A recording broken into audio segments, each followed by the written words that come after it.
Hello friends, welcome to Learning Hub. Learning Hub के इस segment में आप सबका स्वागत है। उम्मीद है कि आप सब ठीक होंगे और आने वाले एग्ज़ाम्स के लिए आपकी प्रिपरेशन सही चल रही होगी। तो उसी प्रिपरेशन के हवाले से ये जो आज का सेगमेंट है, ये आने वाले एग्ज़ाम स्पेशली जो है FAA का एग्ज़ाम और जितने भी बाकी एग्ज़ाम्स हैं उनके लिए ये सेशन बहुत ही इम्पोर्टेंट होने वाला है। इसमें जो मोस्ट एक्सपेक्टेड क्वेश्चंस हैं वो हम डिस्कस करेंगे। अगर आपने चैनल को अभी तक सब्सक्राइब नहीं किया है तो कीजिए और वीडियो का एंड तक देखिए। और मुझे पूरा यकीन है कि आपको वीडियो पसंद भी आएगा और बहुत फ़ायदा भी मिलेगा। तो लाइक और शेयर करना ना भूलिएगा। तो शुरू करते हैं आज का ये सेशन हमारे पहले क्वेश्चन से। हमारा पहला जो क्वेश्चन है, it is like this: Magh Bihu is a harvest festival celebrated in which state? तो माघ बिहू जो है ये हार्वेस्ट फेस्टिवल है। हमें ये बताना है ये किस स्टेट में मनाया जाता है। ठीक है, आपने पहले भी सुना होगा इसके बारे में। तो मेरे ख्याल से ये मैक्सिमम लोगों को पता होगा। तो इसका जो सही आंसर है, it is option A, that is Assam. तो असम में ये माघ बिहू मनाया जाता है। अब इसमें और क्या चीज़ आपको जानने की है कि ये जो है ये मनाया जाता है ये हार्वेस्ट सीजन एंड होने पे, यानी कि it marks the end of the harvest season. ये जो माघ बिहू है ये मार्क करता है end of harvest season. Harvest season ख़त्म होने पे ये मनाया जाता है। ठीक है, तो पहला क्वेश्चन था ये। नेक्स्ट क्वेश्चन हमारा जो होगा, question number 2: which institution conducted the G20 cyber security exercise and drill? ठीक है, बहुत इंपॉर्टेंट क्वेश्चन है। कौन सा इंस्टीट्यूशन जो है जिसने G20 cyber security exercise and drill की थी? नेस्कॉम है, CRT इन है, नीति आयोग है या CDAC है?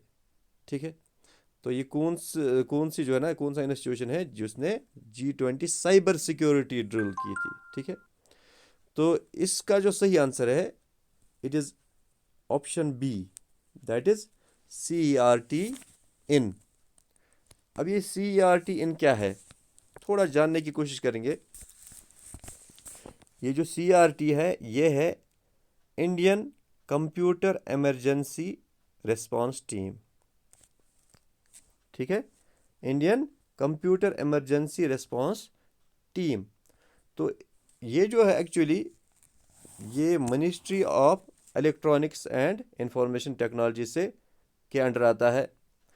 तो CRT का एक और ये मामला है कि ये जो ग्रुप है ये एक्चुअली बनाया गया था US में। ठीक है ना, ये US में बनाया गया था 1998 में। CRT से ग्रुप बनाया गया था, यानी कि यही cyber security exercise and drill के लिए। ठीक है ना, तो यहाँ पर जो है, यहाँ पर इंडिया में ये कौन सी मिनिस्ट्री के अंडर आता है? Ministry of electronics and IT, information technology के अंडर आता है। CRT इन हम कहते हैं, Indian computer emergency response team. Okay, तो 1998 में US में ये वजूद में आया था। ठीक है ना, CRT। ओके, तो याद रखना इसका सही आंसर क्या है, CRT इन। नेक्स्ट क्वेश्चन, हमारा question number 3: higher education financing agency HEFA is a joint venture of education ministry and which bank? ठीक है, ये भी बहुत अच्छा क्वेश्चन है। Higher education financing agency HEFA ये जो है ये जॉइंट वेंचर है, एक तो एजुकेशन मिनिस्ट्री का, यानी इसने दे रखा है कि एजुकेशन मिनिस्ट्री का, और एक किस बैंक का जॉइंट वेंचर है, यानी कि कौन सा बैंक इससे और जॉइंट हुआ है जो ये चला रहा है। Higher education financing agency HEFA के नाम से एक एजेंसी है जो फाइनेंस करती है हायर एजुकेशन को। तो हमारे पास चार ऑप्शन है: state bank of India, HDFC bank, Canara bank, ICICI bank. तो इसका जो सही आंसर है ये है ऑप्शन C, कैनारा बैंक। ठीक है, तो ये क्या है एक्चुअली, आप याद रखना, ये जो हैफ़ा है, HEFA है, हायर एजुकेशन फिनांसिंग एजेंसी, ये क्या फिनांस करती है? ये कैपिटल एसेट्स जो है ना, ये जमा करती है, बनाती है, और ये फिर लोन देती है, ठीक है ना, बड़े बड़े इंस्टीट्यूशंस को, प्रीमियर इंस्टीट्यूशंस को लोन देती है, ठीक है ना, उनमें कैपिटल जमा करती है और फिर लोन देती है। तो ये हायर एजुकेशन को फिनांस करती है। तो याद रखना, ये एजुकेशन मिनिस्ट्री और कैनारा बैंक, ठीक है, कैनारा बैंक का जॉइंट वेंचर है। ओके, आगे बढ़ते हैं। Question number 4। क्वेश्चन नंबर 4 जो है, Bhoodan movement was started in 1951 by which leader?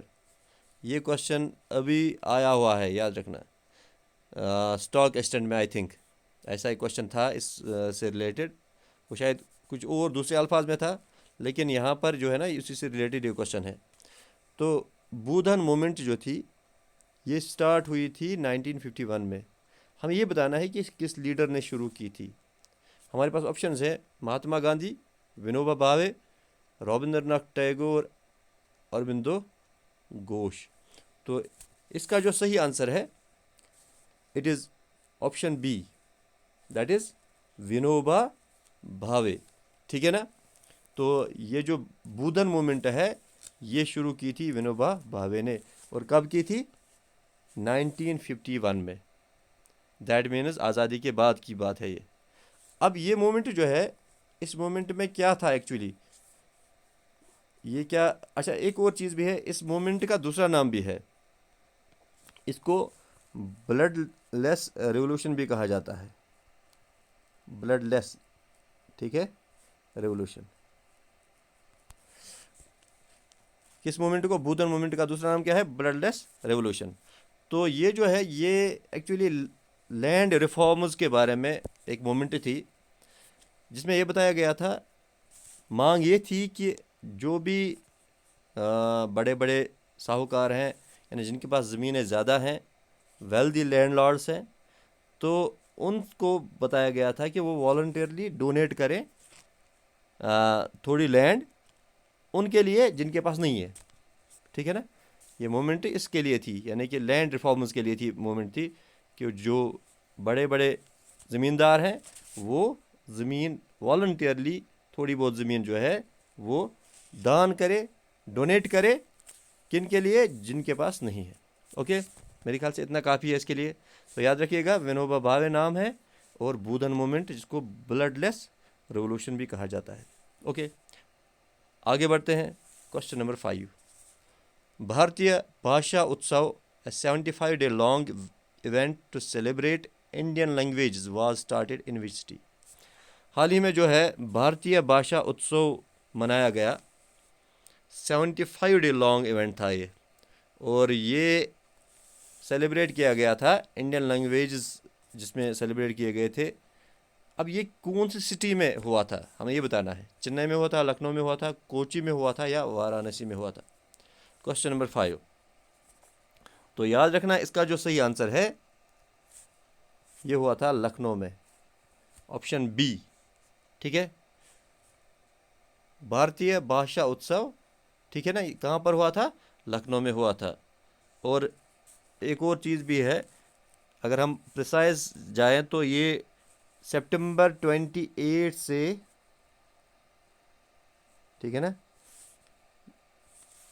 दिसंबर 11 तक हुआ था, 11 दिसंबर तक, ठीक है, अभी पिछले साल। तो भारतीय भाषा उत्सव 75 डे लॉन्ग इवेंट था, और ये हुआ था लखनऊ में। ये चला था सितंबर 28 से लेकर दिसंबर 11 तक। ओके, आगे बढ़ते हैं। Question number 6। Which union ministry signed MOU with ICMR to collaborate on integrative health research? हमें बताना है कि कौन सी यूनियन मिनिस्ट्री ने साइन किया MOU with ICMR to collaborate on integrative health research. तो क्या ये ministry of health and family welfare है, मिनिस्ट्री ऑफ आयुष है, ministry of science and technology है, और मिनिस्ट्री ऑफ MSME है, ठीक है। तो आपको बताना है कि यूनियन मिनिस्ट्री ने किसके साथ ये MOU साइन किया था, ठीक है ना। कौन सी यूनियन मिनिस्ट्री ने, ICMR के साथ ये। तो याद रखना है इसका जो सही आंसर है is option B, ministry of AYUSH, ठीक है। अब ये ICMR क्या है, तो ICMR याद रखना आप, it is Indian council of medical research. ICMR क्या है, Indian council of medical research. कभी कभी पूछा जाता है, एब्रीवेशन भी पूछी जाती है। ICMR क्या है, Indian council of medical research. तो ये जो है मिनिस्ट्री ऑफ आयुष ने इनके साथ जो है MOU साइन किया था, किसके लिए, इंटीग्रेटिव हेल्थ रिसर्च के लिए। कंट्री में जो है हेल्थ पे जो काम हो रहा है, तो हेल्थ से रिलेटेड रिसर्च में इन्होंने MOU साइन किया है। ये भी बहुत ही रिसेंट में हुआ है। तो अगला जो हमारा है, इसमें ज़्यादातर आपको जो है ना MCQs करंट के मिलेंगे, ठीक है ना। इसमें करंट ज़्यादा हमने लाया है। Okay, next question number 7। India's first national centre of excellence in green port and shipping NCOEGPS was inaugurated in which state? UT। हाँ, आपको बताना है कि India's first national centre of excellence, ठीक है, green port and shipping, short में NCOEGPS कहा जाता है, किस स्टेट या UT में इनाग्रेट हुआ था। ये भी हाल ही में हुआ था। तो क्या गोवा में हुआ था, महाराष्ट्र में हुआ था, हरियाणा में हुआ था, या आंध्र प्रदेश में हुआ था। देखो अब यहाँ पर आप हो सकता है कभी अगर तुक्का लगाने की बात आए, आप गलत कर सकते हो ये, क्योंकि आप सोचोगे ये पोर्ट के बारे में है, तो इसमें जो है हो सकता है ये महाराष्ट्र में या आंध्र प्रदेश या गोवा में हो, लेकिन ऐसा नहीं है। इसका जो सही आंसर है ये है हरियाणा, सी। हरियाणा में ये जो है इंस्टीट्यूट हम कहेंगे इनाग्रेट हुआ है, एक ऐसा इंस्टीट्यूट जो कि पहला है नेशनल, ये सेंटर जो है national centre of excellence in green port and shipping, ठीक है ना। ये इनाग्रेट हुआ है हरियाणा में। हरियाणा में भी कहाँ, गुरुग्राम में, ठीक है।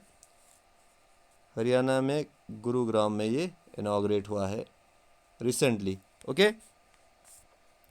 और आपको ये भी याद रखना होगा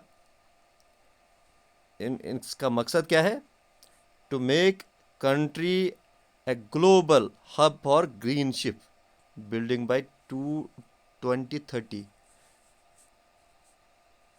2030 तक कंट्री को ग्रीन शिप, ठीक है ना, बनाने के लिए एक हब, ग्लोबल हब बनाना, ठीक है ना, ग्रीन शिप मैन्युफैक्चर के लिए।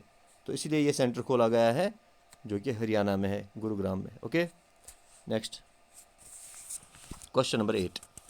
विच institution launched the national mission for mentoring. देखिए आप मेरे ख्याल से समझ में आ गया होगा, हम बहुत ही चुन चुन के क्वेश्चंस लाए हैं यहाँ पर, यानी कि जो हम मोस्टली एक्सपेक्ट कर सकते हैं एग्जाम्स में। अब यहाँ पर बताया गया है कि विच institution launched the national mission for mentoring. National mission for mentoring एक स्कीम है, तो ये कौन से इंस्टीट्यूशन ने लॉन्च किया है। AICTE, NCTE, नास्कॉम, नीति आयोग, ठीक है ना। क्वेश्चन नंबर 8, इसका जो सही आंसर है इट इज़ NCTE। NCTE। तो ये NCTE क्या है, आपको जो है ना इसका फुल फॉर्म पता होना चाहिए। It is national council for teacher education, ठीक है, नेशनल काउंसिल फॉर, याद रखना है, टीचर एजुकेशन, ठीक है। National council for teacher education, NCTE। तो ये वो इंस्टीट्यूशन है जिसने क्या लॉन्च किया है, कौन सी scheme, national mission for mentoring. अब इस मिशन के तहत क्या होगा कि एक्चुअली एक पूल बनाया जा रहा है जिसमें आउटस्टैंडिंग प्रोफेशनल्स को लिया जा रहा है जो कि वॉलंटियरली आएंगे और किनको शिक्षा देंगे, किनको मेंटरिंग करेंगे, टीचर्स को। ठीक है ना, ये टीचर्स के लिए एक वो मेंटरिंग प्रोग्राम है जो कि लॉन्च किया गया है। और ये किसने लॉन्च किया है? NCTE ने, national council for teacher education ने। Okay, next question. NTPC Green Energy Limited signed MOU with which state to collaborate in the development of renewable energy projects? NTPC Green Energy Limited ने किसके साथ MOU sign किया है? ठीक है ना, किस स्टेट के साथ, किसके लिए कोलैबोरेट करने के लिए? Development of renewable energy projects के लिए। ठीक है ना, तो आपको बताना है कौन सी स्टेट के साथ हुआ है ये। असम, उत्तर प्रदेश, राजस्थान, गुजरात। ठीक है, तो इसका जो सही आंसर है वो है ऑप्शन बी, उत्तर प्रदेश। ठीक है ना, यूपी के साथ हुआ है ये कोलैबोरेट। और NTPC आपको पता है ये क्या है? National thermal power corporation, NTPC। ठीक है ना, थर्मल पावर कॉरपोरेशन है, नेशनल थर्मल पावर कॉरपोरेशन। तो रिन्यूएबल एनर्जी प्रोजेक्ट्स के लिए ये जो MOU साइन हुआ है NTPC का, ये उत्तर प्रदेश के साथ साइन हुआ है। यहाँ पर ये काम होगा, किन पे काम होगा? ये जो हमारे रिन्यूएबल एनर्जी पार्क्स होते हैं, प्रोजेक्ट्स होते हैं, इन पे काम होगा। Okay, next question number 10 relate to our Jammu and Kashmir. Jammu and Kashmir government has declared which lake as an eco sensitive zone. मेरे ख्याल से पहले आया है ये क्वेश्चन किसी एग्ज़ाम में रिसेंटली, या तो शायद VLW के एग्ज़ाम में आया था या उससे पहले। तो क्वेश्चन इंपॉर्टेंट है। क्वेश्चन क्या है? Which Jammu and Kashmir government has declared which lake as an eco sensitive zone? Mansar lake, Wular lake, Dal lake और निगिन लेक।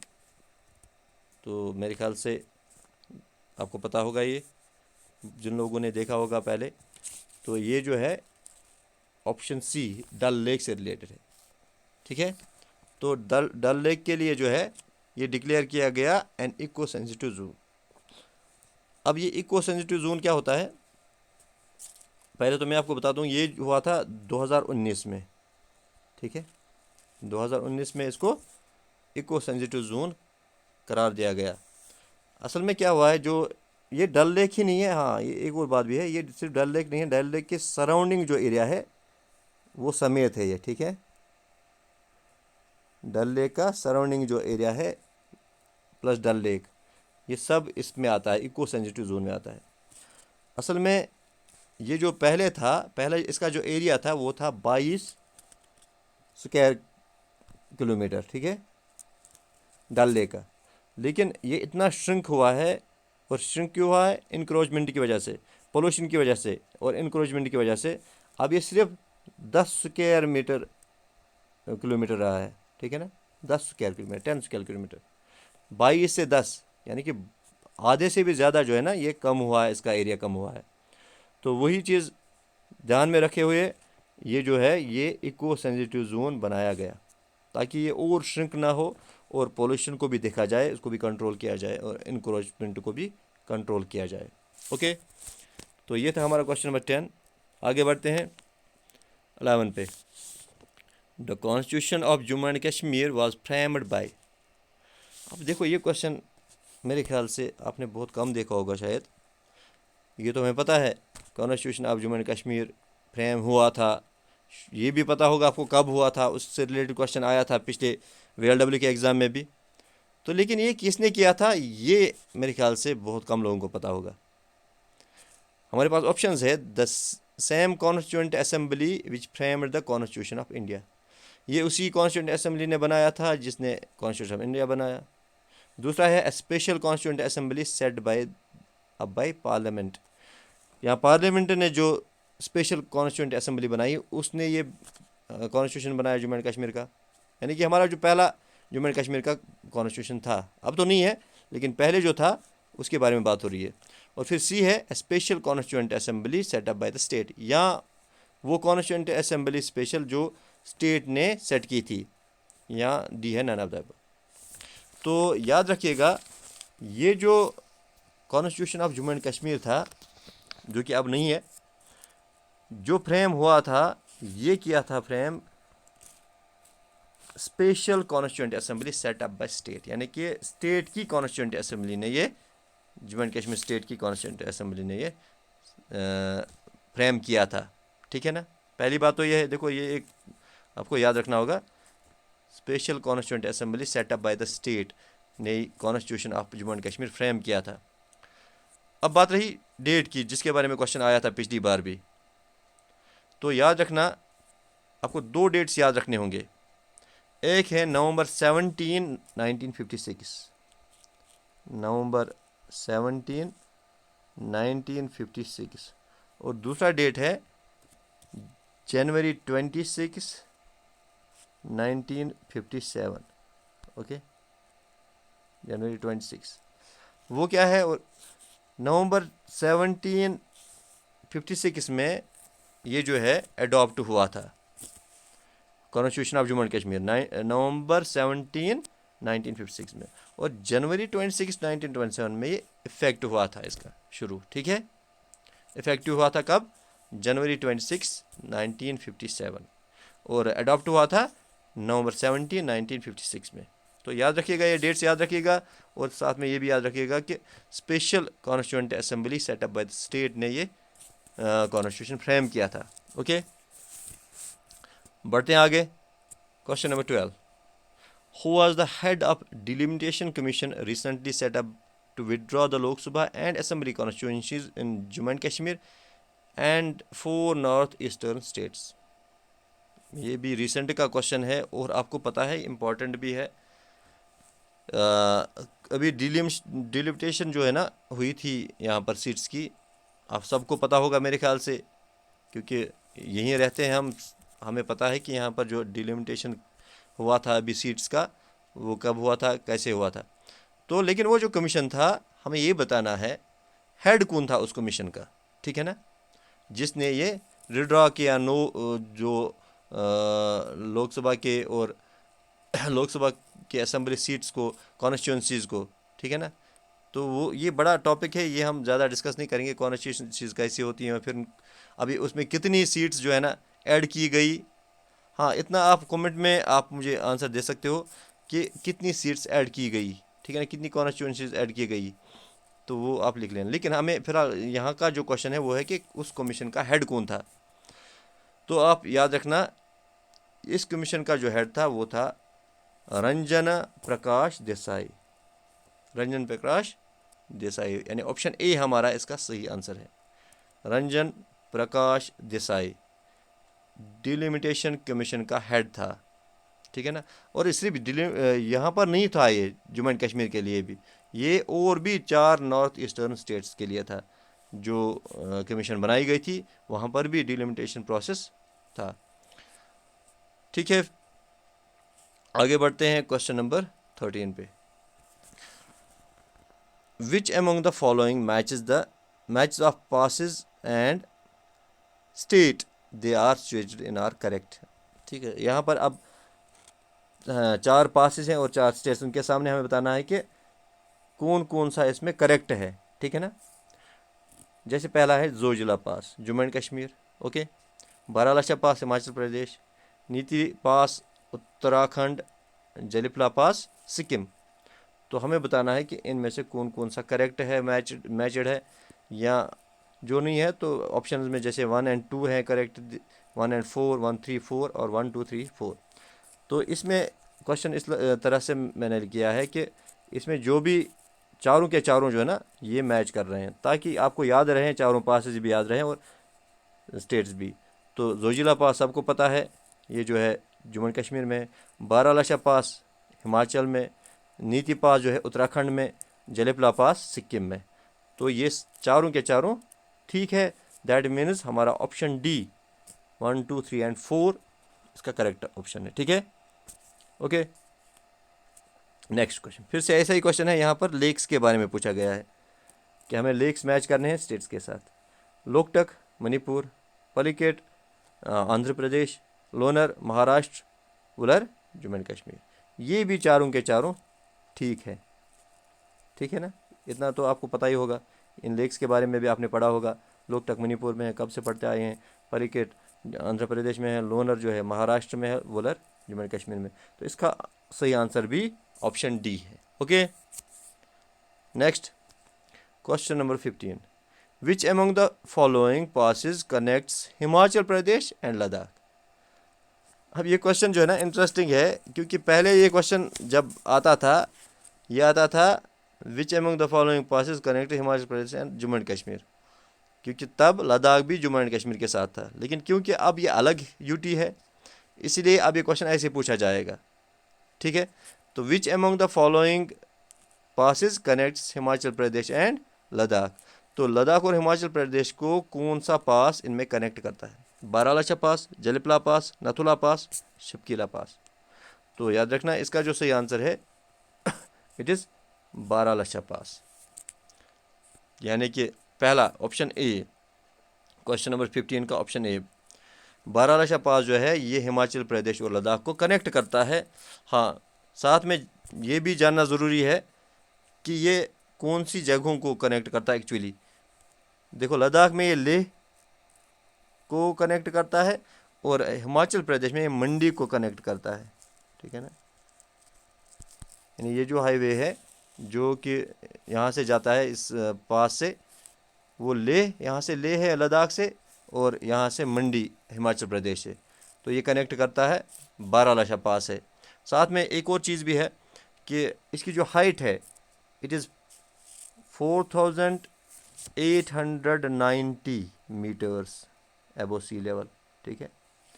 तो ये जो है बारालाचा पास, इसकी हाइट क्या है? 4890 मीटर्स। ओके, आगे बढ़ते हैं। Which of the following language is an official language of Jammu and Kashmir, ठीक है। देखो, ये क्वेश्चन बड़ा इंपॉर्टेंट क्वेश्चन है। ऐसे क्वेश्चन आते हैं, चार इसमें ऑप्शन जो है ना, चारों के चारों जो है यहाँ की लैंग्वेजेस हैं। ये हमें पता है, गोजरी, पहाड़ी, पंजाबी भी बोली जाती है जम्मू साइड में, और डोगरी भी। लेकिन हमें बताना है ऑफिशियल लैंग्वेज कौन सी है। तो ऑफिशियल लैंग्वेज इनमें से डोगरी है, ऑप्शन डी, ठीक है ना। बाकी हैं लेकिन वो ऑफिशियल नहीं है। तो आप मुझे आप कमेंट सेक्शन में मुझे सारी ऑफिशियल लैंग्वेज जो हमारी JNK की हैं वो बताइए, ठीक है ना। कमेंट सेक्शन में जितनी भी हमारी ऑफिशियल लैंग्वेजेस हैं, कितनी हैं वो और कौन कौन सी है, वो आप मुझे बताइए आंसर। ओके, फिलहाल इस क्वेश्चन का आंसर है Dogri, official language of Jammu and Kashmir. Okay, next question number 17, lieutenant governor of Jammu and Kashmir has released gold and silver coins in the name of which god or goddess। Okay, ये जो है LG ने release की है कुछ gold और silver coins, और किसके नाम पे रिलीज़ की है? किस गॉड या गॉडेस के नाम पे? शिवा के नाम पे, राम के, या वैष्णो देवी के, या कृष्णा के, ठीक है। तो पूछा जा सकता है, ये इंपॉर्टेंट क्वेश्चन ये भी है। तो याद रखना, ये जो है ऑप्शन सी, वैष्णो देवी के नाम पे ये कॉइन्स रिलीज हुए हैं, गोल्ड और सिल्वर कॉइन्स, ठीक है ना। In the name of Vaishno Devi ये रिलीज किए गए हैं LG के द्वारा। ओके, तो इसका option number C correct answer है क्वेश्चन नंबर 17 का। आगे बढ़ते हैं क्वेश्चन नंबर 18 पे। Dada Saheb Phalke lifetime achievement award was recently conferred to which actor. Dada Saheb Phalke lifetime achievement award जो है, अक्सर इसके रिलेटेड भी क्वेश्चंस आते हैं। हमें ये बताना है कि रिसेंटली ये किस एक्टर को मिला है। वहीदा रहमान, मधुबाला, श्रीदेवी और शबाना आज़मी। तो इसका जो सही आंसर है वो है ऑप्शन ए, वहीदा रहमान। अब इसमें यहाँ पर एक बात जानने की है, वो ये है कि ये एक्चुअली 2021 का अवार्ड है, लेकिन क्योंकि कोविड से ये डिले हो गया था, कोविड की वजह से ये तब नहीं हुआ था, तो अब दिया गया है इस साल यानी पिछले साल ये अवार्ड जो है लाइफ टाइम अचीवमेंट अवार्ड, ठीक है, वहीदा रहमान को 2021 का अवार्ड है ये, जो कि अब दिया गया है क्योंकि ये डिले हुआ था कोविड की वजह से। Okay, next question number 19, which is the first cricket team to score more than 300 run in T20? बड़ा इंपॉर्टेंट क्वेश्चन, और बहुत लोगों को ये पता भी नहीं होगा कि पहली क्रिकेट टीम जो है जिसने 300 से ज़्यादा रन बनाए एक T20 इंटरनेशनल में, इंटरनेशनल की बात हो रही है, किसी डोमेस्टिक की बात नहीं हो रही है, ठीक है, बहुत कम लोगों को पता होगा मैं कह रहा हूँ। यह हाल ही में हुआ है, 300 से ज़्यादा रन बनाए गए हैं एक ही T20 में, वो भी T20 इंटरनेशनल में, ये कोई लोकल मैच नहीं था। तो किसने बनाए हैं? नेपाल ने बनाए हैं, बांग्लादेश ने बनाए, साउथ अफ्रीका या इंडिया ने बनाए। अब आंसर देख के आप और हैरान रह जाओगे जिसने अभी तक ये नहीं देखा होगा। तो इसका जो सही आंसर है वो है ऑप्शन ए, नेपाल ने बनाए थे। और साथ में ये भी है कि किसके खिलाफ बनाए थे, इसमें जानने का ये भी है। तो ये था मंगोलिया के खिलाफ। आपने कभी नाम नहीं सुना होगा इस टीम का कि ये भी कोई क्रिकेट टीम है मंगोलिया की। तो अगेंस्ट मंगोलिया था ये, और ये कहाँ पर हुआ था? एशियन गेम्स में हुआ था, जो कि चाइना में हुए थे, ठीक है। एशियन गेम्स जो है हाल ही में चाइना में हुए थे, उनमें जो क्रिकेट मैच हुए थे T20 जो मैच हुए थे, तो उनमें नेपाल ने मंगोलिया के खिलाफ 300 से ज़्यादा रन बनाए एक ही मैच में। अब इसमें एक और चीज़ भी है कि एक और रिकॉर्ड बना है इसमें। एक तो ये रिकॉर्ड बना, और दूसरा एक और रिकॉर्ड बना है कि फास्टेस्ट 50 जो है ना 10 बॉलों में बनाई गई। आप मुझे कमेंट सेक्शन में उस खिलाड़ी का नाम बताओगे जिसने 10 बॉलों पे 50 बनाई थी, यानी कि युवराज सिंह का रिकॉर्ड तोड़ दिया, क्योंकि युवराज सिंह का रिकॉर्ड था 12 बॉलों पे, और यहाँ पर 10 गेंद पे 50 बनी है।